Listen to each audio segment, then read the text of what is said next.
수요예배 오신 여러분들을 예수님의 이름으로 환영합니다. 이 시간 하나님께서 주신 말씀 요나서 2장 1절에서 10절까지 제가 읽도록 하겠습니다. 요나서 2장 1절에서 10절입니다.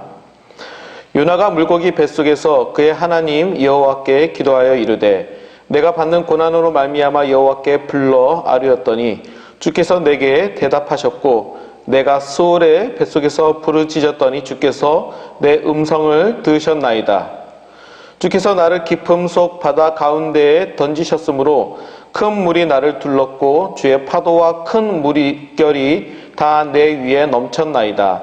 내가 말하기를 내가 주의 목전에서 쫓겨났을지라도 다시 주의 성전을 바라보겠다 하였나이다.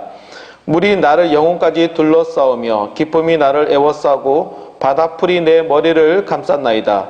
내가 산의 뿌리까지 내려갔사오며 땅이 그 빗장으로 나를 오래도록 막았사오나 나의 하나님 여호와여 주께서 내 생명을 구덩이에서 건지셨나이다. 내 영혼이 내 속에서 피곤할 때에 내가 여호와를 생각하였더니 내 기도가 주께 이르렀사오며 주의 성전에 미쳤나이다. 거짓되고 헛된 것을 숭상하는 모든 자는 자기에게 베푸신 은혜를 버렸사오나 나는 감사하는 목소리로 주께 제사를 드리며 나의 서원을 주께 갚겠나이다. 구원은 여호와께 속하였나이다 하니라. 여호와께서 그 물고기에게 말씀하심에 요나를 육지에 토하니라. 아멘. 기도하겠습니다. 은혜와 사랑에 풍성하신 하나님, 또한 이 저녁에 저희들의 마음을 또한 저희들의 생각을 또한 움직이셔서 주 앞에 나오게 하여 주시고 주님의 이름으로 또한 주님께 예배로 나오게 하여 주신 것 감사드립니다. 주님, 우리들의 마음이 어느 곳에 있으나 주님을 사랑하고 주님을 사모하며 주의 얼굴을 배우기를 원하옵고 또한 우리들의 인생과 삶 속에서 일하시는 하나님께서 우리를 가르쳐 가게 하시는 그 길을 믿음으로 걸어가게 하시는 것들을 주여 우리가 믿사오니 또한 우리가 그 믿음을 따라 우리의 믿음의 주요 온전케 하시는 그리스도를 끝까지 바라보며 순종할 수 있도록 인도하여 주시옵소서. 오늘도 우리의 왕 되시며 우리의 힘이 되신 여호와 하나님을 찬양하옵고 살아계신 예수님 이름으로 기도드립니다. 아멘. 어떤 사람이 유명한 조각가에게 이렇게 질문했답니다. 당신의 작품은 정말 놀랍군요. 이 평범한 대리석을 어떻게 하면 이렇게 아름다운 조각으로 만들 수 있습니까? 라고 질문하자 그 조각가가 이렇게 대답했다고 합니다. 불필요한 부분을 모두 떼어내면 됩니다. 대리석의 불필요한 부분을 모두 제거하고 나니 이런 아름다운 조각이 되었다고 말하는 것이죠. 분명 작가의 머릿속엔 만들고자 하는 어떤 작품의 원형이 있었을 것입니다. 그 머릿속에 있는 그 작품의 원형을 드러내기 위해서 그 대리석 덩어리에 그 고스란히 나타내기 위해서 불필요한 부분을 모두 제거하였다라고 말하고 있는 것이겠죠. 어쩌면 어떤 면에서는 하나님께서 우리를 보실 때에도 이와 같지 않을까 하는 생각을 한번 해보게 됩니다. 조금 다를 수도 있겠지만 하나님께서 정말 우리에게 원하시는 형상을 드러내시기 위해서 우리 내면의 불필요한 부분들을 하나하나 모두 제거해 나가는 것, 그것이 우리 성도들의 삶에 있지 않냐 이 말입니다. 사실 성경의 대부분의 사람들이 그러했지요. 우리가 너무나 잘 아는 다윗이 그러지 않았습니까? 하나님의 사람 다윗은 사실 처음부터 이미 골리앗을 때려 눕힐 정도로 굉장한 믿음을 갖고 있었습니다. 믿음이라는 측면에서 볼 때에는 우리는 그는 어떤 면에서 처음 시작이 신앙의 완성처럼 보이죠. 그러나 사실 그때부터가 시작입니다. 그때부터 참 우리가 아는 다윗이 되기 위해서 그는 그때부터 깎여 나가야 했었습니다. 사울에게 쫓겨야 했고 온갖 무시를 참아야 했으며 또한 그는 부인을 빼앗겼고 나중에는 아들 압살롬에게 쫓겨 도망가야 했습니다. 또 그의 오른팔인 요압은 살인을 즐기는 자였지요. 성경에 수없이 거론된 하나님을 찬양하는 다윗은 이런 고통스러운 삶을 살아야 했습니다. 이뿐입니까? 너무나 많은 신앙의 사람들이 이런 고난을 통해 불필요한 부분이 깎여져 나가는 것을 볼 수 있습니다. 요셉은 총리가 되기 전에 종으로 억울한 죄수로 살아야 했고요. 바울은 복음을 위해 수없이 감옥에 갇혀야 했으며 존 버년도 감옥에서 철로 역정을 지었고 죄와 벌의 저자 도스토옙스키도 시베리아 노역장에서 기독교 문학으로 사람들을 설득하며 꽃피울 수 있었습니다. 아브라함 링컨은 대통령이 되기 전까지 수많은 실패와 빚더미 속에 살았다고 합니다. 그리고 오늘 요나의 삶에도 이런 살을 깎는 고난이 찾아오는 것입니다. 사실 이 선지자 요나는 이미 굉장히 성공한 선지자였습니다. 열왕기하 14장 25절을 보시면 요나는 북왕국 이스라엘의 회복과 부흥을 예언한 선지자였습니다. 그리고 그는 살아생전 그 예언이 성취된 것을 경험하였고요. 이 예언이 성취된 것을 본 것을 통해 많은 백성과 왕에게 존경과 사랑을 받지 않았을까요? 그런 그를 하나님께서 니느웨로 보내시는 겁니다. 성공한 선지자 니느웨를, 존경받는 선자를 니느웨로 보내는 겁니다. 하지만 요나가 말을 듣지 않죠. 그래서 사용하신 방법이 바로 고난이었습니다.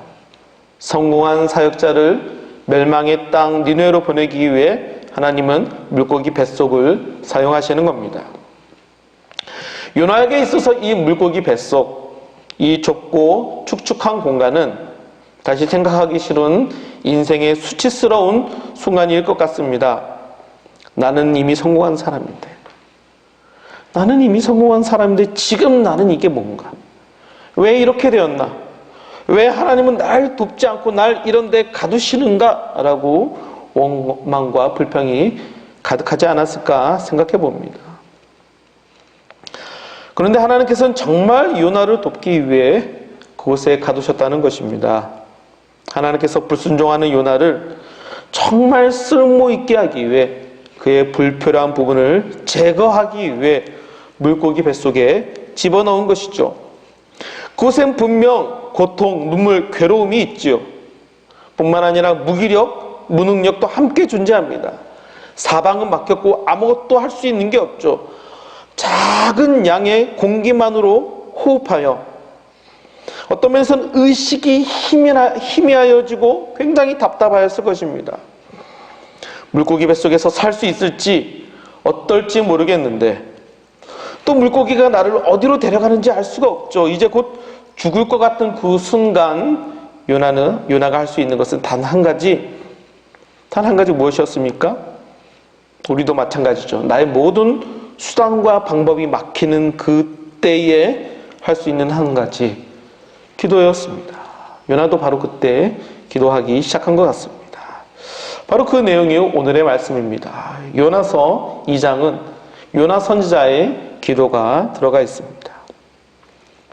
그러면 요나는 어떻게 기도했을까요? 먼저 2절을 보시면 요나는 응답의 확신을 가지고 기도하는 것처럼 보입니다. 2절을 보시죠. 내가 받는 고난으로 말미암아 여호와께 불러 아뢰었더니 주께서 내게 대답하셨고 내가 수월의 뱃속에서 부르짖었더니 주께서 내 음성을 들으셨나이다. 사실 요나는 아직 받은 것이 하나도 없습니다. 고난에서 벗어나지도 못했죠. 하지만 하나님께서 자기의 기도를 들으실 것에 대한 그 하나님의 이름을 부르짖음에 대해서 하나님께서 대답하실 것에 대한 굉장한 확신을 그는 가지고 있습니다. 왜 그렇겠습니까? 이것을 어떤 신앙인은 이렇게 표현합니다. 우리가 한 걸음 다가오면 하나님은 천 걸음 다가오신다. 우리의 간구와 기도를 기다리시는 하나님께서는 우리를 너무나 사랑하시어 저 멀리 아들의 흔들리는 형체만 보고도 아들인 줄 알고 달려가는 아버지와 같다고 말입니다. 그 아버지처럼 우리의 작은 신음과 기도 소리에 하나님께서 반드시 반응한다는 것, 그 반응한다는 것을 요나 선지자도 너무나 잘 아는 겁니다. 하나님을 향하여 기도할 때 정말 숨이 목에 차 헐떡이며 작은 소리로 읊조릴 때 그것이 귀가 어두워 못 들으시는 분이 아니라 그것을 알아채고 달려가시는, 그것을 향하여, 나를 향하여 달려오셔서 안아주시고 환영하시는 하나님이라는 것을 어떤 면에서 요나 선지자는 너무나 잘 알았던 것이겠죠. 그러므로 이같이 확신할 수 있는 겁니다.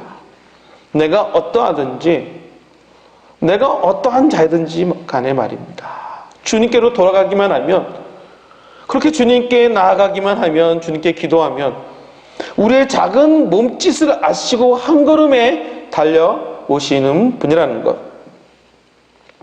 그렇게 우리의 기도를 기다리시고 우리가 기도하기를 원하시고 우리에게 기도하라고 말씀하시는 겁니다. 비록 우리는 급해서 기도하지만 그런 기도에서조차 우리 하나님께서 이와 같이 반응하시는 겁니다. 우리 하나님의 긍휼과 자비가 얼마나 큰지 사실 요나 선지자는 잘 아는 겁니다. 우리 하나님이 어떤 분인지 말이죠. 그리고 3절과 5절 그리고 6절에서 요나는 바다에 던져지는 때로부터 그에게 닥쳐온 여러 가지 고난을 서술하고 있습니다. 먼저 바다에 던져져 느끼게 된 죽음의 공포를 말하고 있죠. 그리고 물고기에 잡아먹혔을 때 그는 아마 끝이라고 생각했을 겁니다. 그리고 그 물고기 뱃속에 들어간 채로 바닷속으로 더 깊이, 더 깊은 심연으로 산의 뿌리라 함은 육지의 가장 깊은 곳, 낮은 곳을 말하는데 그 바다 깊은 곳까지 내려갈 때 요나는 죽음과 같은 것을 경험한 것 같습니다. 그래서 예수님께서는 자신의 죽음에 대해서 얘기하고 증거할 때 뭐라고 얘기합니까? 그 죽음과 부활을 요나가 물고기 뱃속에 있었던 사흘과 비교하고 계시죠. 근데 정말 신기한 것은 시간이 지나 물고기 뱃속에서 이제는 소화되었어야 될, 이제 죽었어야 될 요나가 죽지 않는 겁니다. 그런 고통 속에서 몸은 고통스럽지만 영혼은 더 맑아져 회개의 마음이, 부드러운 마음이, 새살과 같은 새 마음이 생기는 것이죠. 여기는 내 무덤이라고 생각했던 물고기 뱃속이 사실은 요나를 다시 태어나게 하는, 거듭나게 하는 어머니의 자궁이 된 것입니다. 그의 영혼을 다시 태어나게 할 하나님의 자궁이 된 셈입니다. 그리고 물고기 뱃속에서 요나는 4절과 7절에서 무엇을 바라봅니까? 성전을 바라봅니다. 성전을 회상합니다. 성전은 하나님의 임재의 상징이며 은혜의 상징입니다. 하나님의 임재가 있는, 그리고 은혜가 있는 그곳, 나의 모든 죄를 씻어주시고 또한 용서해 주시고 싸매 주시고 안아주시는 그곳, 그 은혜의 기억이 있는 그곳이 성전이죠. 그런데 여러분, 다시 생각해 보시죠. 이 당시 성전은 그렇게 분위기 있고 정감이 넘치는 곳이 사실 아니었습니다. 왜 그렇습니까? 하나님의 용서와 자비가 나타나는 이 성전은 사실은 도살장과 같은 곳입니다. 매일마다 동물들을 죽여서 그 동물들의 피가 계속 흘려지고 뿌려져서 피 냄새가 진동하는 곳이 바로 성전입니다. 피가 낭자하는 곳이죠. 그래서 제사장들은 그 피에 더러워진 손을 항상 깨끗이 씻어야 하는 곳이 성전이었습니다. 여러분, 성전은 피가 항상 흐르는 곳입니다. 그리고 그 피가 흐를 때에 우리의 죄가 용서가 되는 곳이기도 하죠. 사랑하는 여러분, 요나는 자신의 죄로 말미암아 멸망받아야 할 그곳, 그 물고기 뱃속에서 성전을 바라봅니다. 피가 흐르는 성전, 피를 흘려 죄가 씻겨지는 성전을 바라보는 것입니다. 그 피를 흘릴 때, 그 피가 뿌려질 때 용서와 죄사함이 나타나는 그 성전을 말이죠. 여러분, 이 동물의 피가 무엇을 예표합니까? 너무나 잘 알고 있지 않습니까? 우리 죄를 영원히 씻어 동에서 서가 먼 것 같이 우리의 죄를 받아 깊은 곳에 던지시고 다시는 우리의 죄를 찾지 않으시겠다는 그 약속이 나타나는 하나님의 완전한 용서와 그 자비가 나타나는 그곳. 비록 이전에는 사람을 죽이는 그 죽음의 형틀이었지만 그 형틀에서 흘리신 그리스도의 보혈 때문에 우리에게 은혜의 상징이 된 것, 바로 십자가 아닙니까? 그 십자가 보혈로 우리의 저주와 멸망을 끊으시고 우리를 용서하시고 우리를 새롭게 하시고 이 절망과 이 좌절에서 다시 건지시는, 다시 시작하게 하시는 그 소망을 주신 곳이 바로 그곳 아닙니까? 십자가. 그러기에 우리 각자에겐 이와 같은 소망, 이 소망을 다시 품을 수 있는 겁니다. 십자가 때문에 말이죠. 그리고 이 고난 한가운데서 십자가를 바라보는 겁니다. 십자가에서 보혈을 흘리신 예수 그리스도를 바라보는 겁니다. 왜요? 왜 십자가를 바라봅니까? 이 십자가는 이 고난과 고통이 우리의 가진 것의 전부라고 말하지 않습니다. 고통과 멸망이 우리의 전부라고 말하지 않습니다. 사람들은 십자가를 바라보며 자기 죄로 저주받아 멸망받았다고 말하지만 하나님은 그 십자가에서 죽으신 예수로 인해 온 세상의 용서와 사죄를 선포하실 뿐 아니라 그 죽으신 예수를 다시 살리시며 우리에게 완전한 소망, 부활의 소망을 완성하셨기 때문입니다. 우리에게 부활을 가르치고 있는 것이 바로 그 십자가입니다. 십자가는 십자가로 끝나지 않고 우리를 향한 그 하나님의 약속, 부활을 바라보고 있기 때문에 그렇습니다. 그러므로 이 십자가가 이 고난 중에 있는 성도들에게 또한 동일하게 소망이 되는 것이죠. 이것이 우리의 전부가 아니라는 것입니다.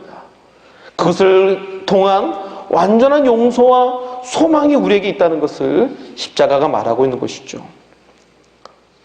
요나 선지자가 이 계시된 완성된 예수님의 십자가를 보지 못했겠지만 그 그림자인 성소를 바라보며 어렴풋이 소망을 품죠.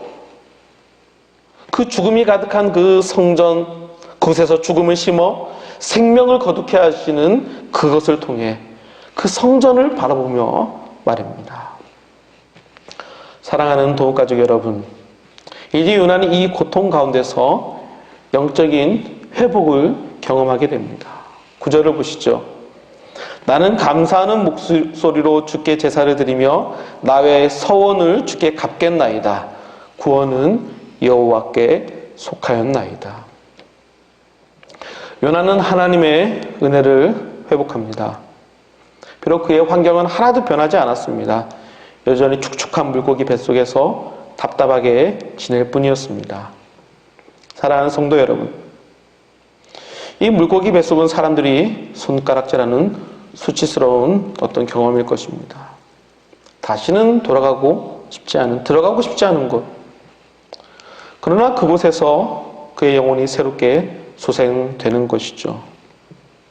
비록 그곳에서 하나님께서 그를 치셨고, 그곳에서 하나님께서 그를 사방으로 막으셨고, 하나님께서 그를 깎으신 고통스러운 장소지만 바로 그 환난이 그의 시선을 하나님께 두게 하였고, 그 시선을 하나님께 두며 성전을 바라보자 그 절망과 불평으로 가득한 그곳, 그 물고기 뱃속이 예배의 장소가 된 것입니다. 결국 그의 입술에서 하나님을 향한 감사와 찬송이 바로 9절에서 흘러나오는 것이죠. 절대로 환경이 변해서가 아닙니다. 그의 환경은 하나도 좋아진 것이 없습니다. 그럼에도 찬양의 이유는 하나님께서 내게 어떻게 해주셨다는 것을 뛰어넘습니다. 내가 처한 상황을 뛰어넘어 하나님을 바라보는 것이죠. 그 하나님의 그 어떠함, 그 하나님의 선하심과 인자하심, 하나님의 그 온전한 성품에 젖어서 찬양하는 것. 바로 이와 같은 하나님을 만나고 그 하나님을 만난 그 기쁨에 즐거워하며 주를 높이고 영광 돌리는 것입니다. 그 물고기 뱃속에서 나 자신을 볼 땐 찬양이 절대로 나오지 않습니다. 그 갇힌 상황을 바라볼 때 내가 할 수 있는 일과 문제만 보일 뿐이죠. 그러나 눈을 들어 산을 보고 그 산 너머의 그 하늘과 하늘 너머의 우주와 만물을 지으신 하나님을 발견하게 될 때 그 광대하신 하나님을 바라보며 찬양이 이와 같이 흘러나오는 것이죠. 나는 감사하는 목소리로 주께 제사를 드리며 나의 서원을 주께 갚겠나이다. 구원은 여호와께 속하였나이다. 감사할 수 있는 것입니다. 이렇게 인생의 군더더기가 제거되고 본래의 부드러운 마음이 회복이 되자 요나 선지자는 다시 하나님을 찬양함과 함께 그 사역으로 다시 돌아가게 됩니다. 사역을 회복하게 됩니다. 그리고 그를 육지에 돌려 보내시죠. 마음을 회복하고 예배를 회복하자 다시 사역을 주시는 겁니다. 사랑하는 동역가족 여러분, 어려움이 있습니까? 하나님이 불로 연단하시며 깎으시며 만드시는 것입니다. 순도 99.9%의 순금이 같이 있듯이 오랜 고난 속에서 연단받은 사람을 하나님은 너무 귀중하게 여기시고 사랑하십니다. 그러므로 이와 비슷한 상황이 오더라도 너무 놀라지 마십시오. 하나님 우리를 너무나 사랑하기 때문입니다. 그러기에 오히려 기뻐하시며 소망 가운데 거하시기 바랍니다. 이것이 바로 하나님이 우리와 함께 하신다는 증거입니다. 이런 고난의 때야말로 아무 방해 없이 그 누구의 간섭 없이 하나님을 만날 때입니다. 그렇게 하나님은 우리를 기다리시며 찾으시는 분이시니까요. 그리고 나의 통을 춤을 내 머리에 기는 이 쓰레기를 멋진 왕관으로 바꾸시는 주님을 보기를 원합니다. 우리 영혼을 고치시고 우리의 입술에 찬송을 주시는 주님, 우리가 더욱 주님을 알고 더욱 하나님을 찬양하게 되길 소망합니다. 정말 하나님을 깊이 알아 이 어려움 가운데서 더욱 해와 같이 빛나는 여러분 되시기를 예수님의 이름으로 소망합니다. 우리에게 이와 같은 고난을 허락하신 주님께 이 고난을 통하여 우리를 깎으시고 버릴 부분을 버리게 하시고 포기할 부분 포기하게 하시고 더욱 내 마음 밭에 있는 굳은 마음과 가시덤불과 도골짝밭을 기경하여 주셔서 참으로 하나님이 말씀하실 때 열매 맺고 더욱 풍성히 맺는 부드러운 마음을 제 마음에 주옵소서라고 함께 기도하시며 나가도록 하겠습니다. 함께 기도하겠습니다.